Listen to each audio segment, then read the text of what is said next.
Salut à tous et bienvenue dans notre chaîne YouTube Études de droit. Aujourd'hui, on se retrouve pour une nouvelle vidéo dans laquelle on va parler d'une matière très spécifique du droit public. Voilà, parce que durant toutes ces vidéos, on a parlé que du droit privé, parce qu'on a fait le droit des contrats. On l'a même terminé. Aujourd'hui, je vous propose une autre matière qui est le droit administratif. Alors, sans plus tarder, je vais vous présenter le sommaire de ce qu'on va faire aujourd'hui. D'abord, on va faire la notion d'administration. Ensuite, le contexte d'apparition du droit administratif, le champ d'application du droit administratif, le caractère du droit administratif et enfin les spécificités du droit administratif africain. Alors, restez jusqu'à la fin de la vidéo parce qu'aujourd'hui, je vais partager avec vous une méthode très simple et efficace que vous pouvez appliquer en ce moment de confinement pour apprendre vos cours. Sans plus tarder, on va entamer le premier point qui est la notion d'administration. La notion d'administration peut désigner deux choses. Il s'agit d'une part de l'action d'administrer et on parle alors d'administration-fonction. Il s'agit d'autre part des organes chargés d'administrer et on se réfère alors à l'administration en tant que système d'organes. Alors avant tout, il faut comprendre que le droit administratif constitue une branche du droit public. La définition a évolué bien sûr avec le temps. Il désigne aujourd'hui l'ensemble des règles juridiques qui sont applicables à l'activité administrative des personnes publiques, mais aussi des personnes privées. La définition est scindée en deux parties. On a la définition fonctionnelle, mais aussi la définition organique. La définition fonctionnelle s'intéresse à l'activité et non à ce qu'il exerce. Cette activité a naturellement évolué avec la transformation de l'état gendarme en état-providence. La définition organique, quant à elle, elle envisage l'administration comme un ensemble de personnes morales de droit public, comme l'État, les collectivités territoriales. Ces définitions ne rendent toutefois qu'imparfaitement compte de ce qu'est l'administration, ce qui doit conduire à privilégier la définition modèle de l'administration. Aujourd'hui, la notion d'administration renvoie à des activités exercées dans un but d'intérêt général qui peuvent, le cas échéant, être prises en charge par des personnes privées. Le contexte d'apparition du droit administratif. Le droit administratif est né d'un principe, le principe de la séparation des pouvoirs et d'une œuvre jurisprudentielle, celle du tribunal des conflits et du Conseil d'État. Pour le principe de la séparation des pouvoirs, la Révolution a voulu distinguer trois pouvoirs, qui est le pouvoir exécutif, législatif et judiciaire, et refuser de les confier d'un organe unique. Les révolutionnaires se méfient de la justice considérée comme un attribut royal.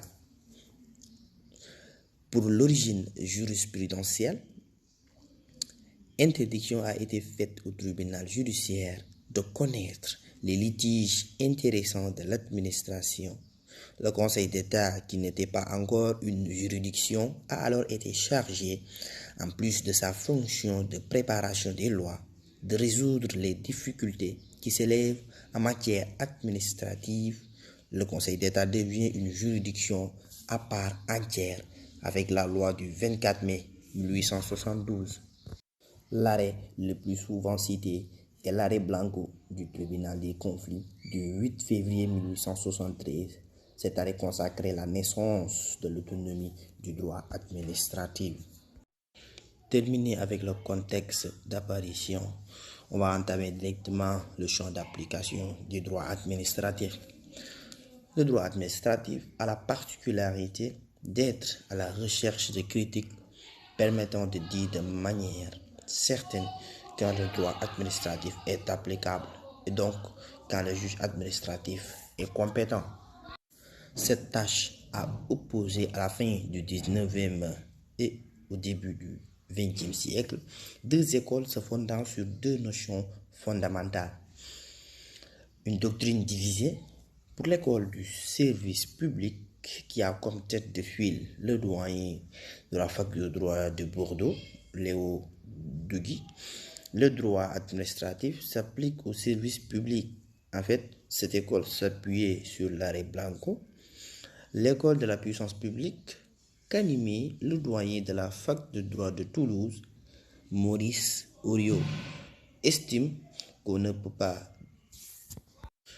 peut définir le droit administratif qu'à partir des procédés types utilisés par l'administration. Maintenant, les caractères. Les caractères du droit administratif. Le contexte et les conditions d'apparition du droit administratif expliquent les caractères.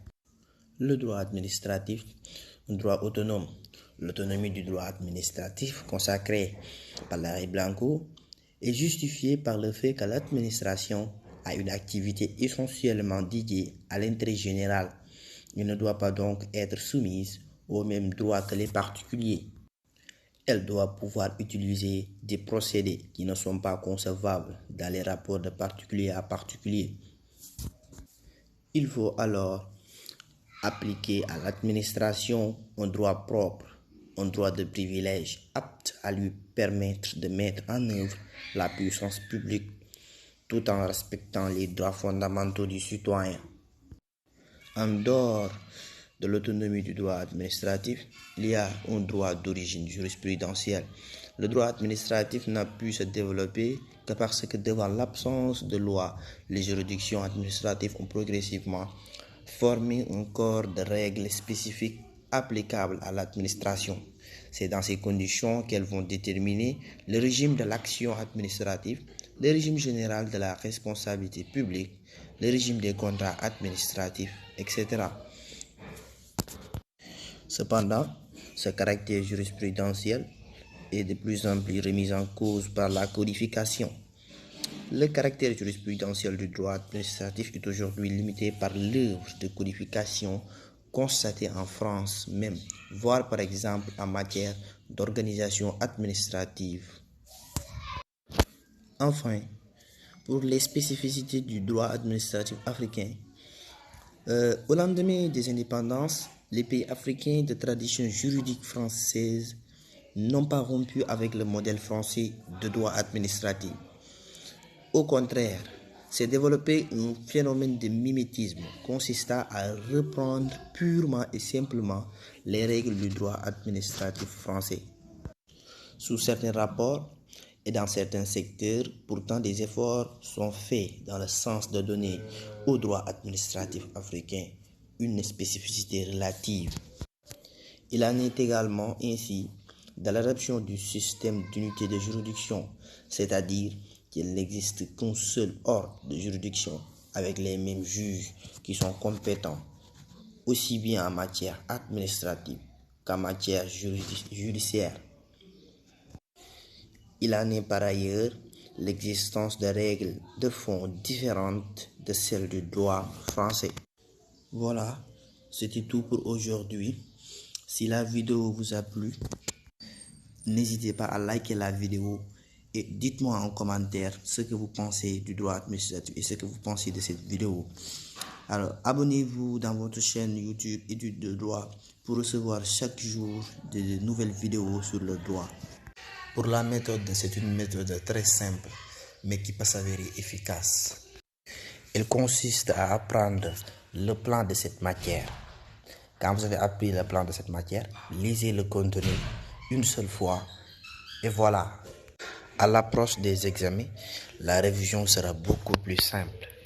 Parce que là, vous aurez qu'à apprendre les définitions et les grandes lignes. Vous savez bien qu'en droit, on ne peut pas apprendre par curiosité toutes les leçons, de même que tous les contenus de ces matières. Pour cela, essayez seulement cette méthode qui peut s'avérer vraiment efficace. Et dites-moi qu'en pensez-vous. Voilà pour aujourd'hui. On se retrouve probablement demain pour poursuivre le droit administratif.